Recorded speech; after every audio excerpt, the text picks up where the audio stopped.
Welcome back to Purposeful Thinking, where we believe that our life has purpose, but that life purpose cannot be realized without purposeful thinking. So here we go again today with a new topic.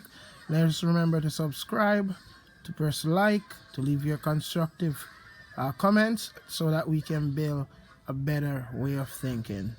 Let's go into our topic for today. Welcome back to Purposeful Thinking, where we believe that all of us are given a God-given purpose, and what except we organize our thoughts or feed our minds with the proper information, we can make a mess of our lives. So we are here to just help each other, and as a community, help each other think purposefully. Today, what I want to discuss is a study that I came across a few weeks ago, but I never got the chance to really bring it. The study is available online, but I will just make a summary of it because I think it's important. The study has to do with why our hair turns gray when we are stressed. The title of the study is Hyperactivation of Sympathetic Nerves Drives Depletion of the Melanocyte Stem Cell. The study appeared in the Journal of Nature. It was published on the 22nd of January of this year, 2020. So it's just basically 2 months old. What is novel about the study is that scientists have long argued and have long known to a certain extent that when we are stressed, our hair turn gray. Not just our hair, but other parts. But we usually make the link. But no study was done that empirically showed how or why this occur. So what this study does, it is a groundbreaking study that scientists will build upon moving forward. It was done by a group of researchers from Harvard University and others, so it wasn't done by just one person. The study was conducted using mice as the guinea pig, basically, to run the tests on, as scientists and researchers usually do, in order to make groundbreaking hypothetical leaps in transitioning to probably explain things in humans as well. So how the study was done is that they took a few mice and they inject them with toxin that basically cause pain. And we know that when we are going through pain, we usually are stressed.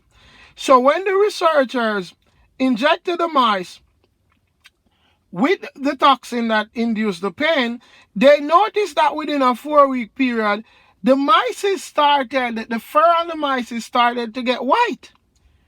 So after seeing the premature changes in the mice and the physical response of the stress caused by pain, what they did, they added several different kinds of stressors, which includes pain, psychological stress, restraint of the mice's movement. And when one's movement is restrained, it causes a lot of stress. And this doesn't just happen to animals, it also happens to human beings. That's why, apart from when you know that you get into trouble, if you are confined, it induces stress because it basically infringes upon your freedom that you usually have. So they use all of these different kind of stress-inducing mechanism, and they notice that the ear of the mice turns gray. So it causes them to really look deeper. But before we get into what they actually notice, let me just explain so we can make sense. And when I explain the second half of why the whitening of the ear occurred, it will make sense to you. How we get our ear color is this. Our ear color is determined by the cells we have that are called melanocytes.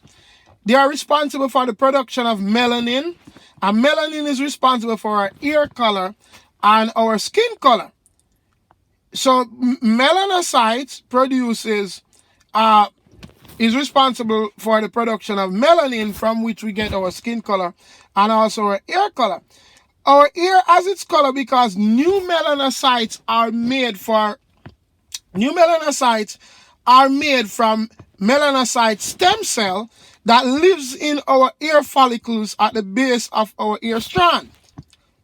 So as we age, in the natural process of things, how we get gray hair is that as we age, our stem cell gradually deteriorate And as a result of that, it creates less pigment, and because of the less pigment, our ear start to basically looks white as we go along. And the more it depletes is the more it get. When you go completely white, when we get older, it means that the pigment is completely depleted. So as a result, that's how we actually get our ear color and our skin color. So that is the natural process. So back to the study now. What they found in the study is that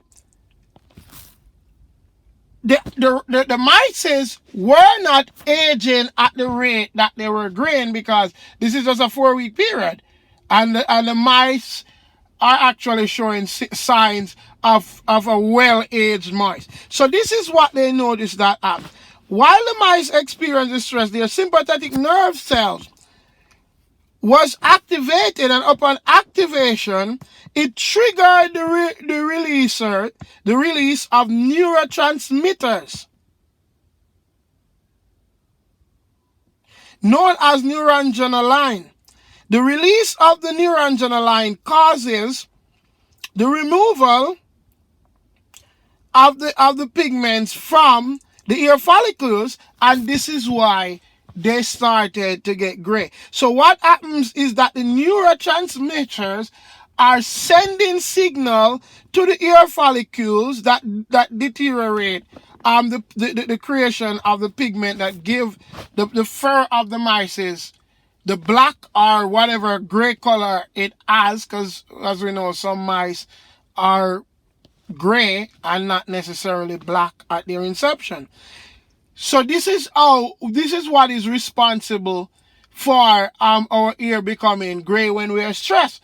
It is the deterioration of the stem cells that are at the root of our ear follicles that basically depletes as we are stressed, which means, and is a serious conclusion, what this means for us is that as we stress, we are actually doing physical damage to our bodies. We are physically damaging our bodies. And stress a lot of time has to do with our perception of things, or the fear that we have of things, which is driven by our perception. So some of the takeaway from the study is that this novel finding shows that stress breaks down our body physically, not just emotionally or mentally, but stress destroys our tissues and organs in the body. We have long known the impact of stress on our heart and brain, such as weight loss or weight gain when we are stressed. Therefore, it is important that we learn to think purposefully when we have difficult times in our lives. Because if we don't learn to think purposefully, we are going to do physical damage to our body and actually allow our body to respond as if we are aging. And a lot of times when we look at individuals that are stressed, sometimes they look older than they actually are, and it's because of this kind of depletion of the skin and even our hair. If we remember a classic case of this, if we remember when you look at a picture of President Obama, before he got to the White House, his hair is black. But when he left the White House, his hair is white. And it's not because over that 8-year period he has aged so much to the point where his hair naturally went to that. It's because of stress. Therefore, it is important that we learn to think purposefully when we have difficult times in our life. We must understand that when we are stressed, it distorts our perception, and perception is not always, especially when we are stressed, an accurate representation of reality. In concluding on this important study, let us control our thoughts, if for no other reason but for the preservation of our lives. Without good health and life, nothing else is possible. So my brothers and sisters and everyone that participate, this study is very important, and I hope that we learn to control difficult time and those stress out ourselves and destroy our body. Blessings until next time. Please remember to subscribe, for more content like this, because we will be looking into more researches like this that has to do with our thoughts and how they affect us and what we can do to improve. May the peace of the Lord be with you. Blessings.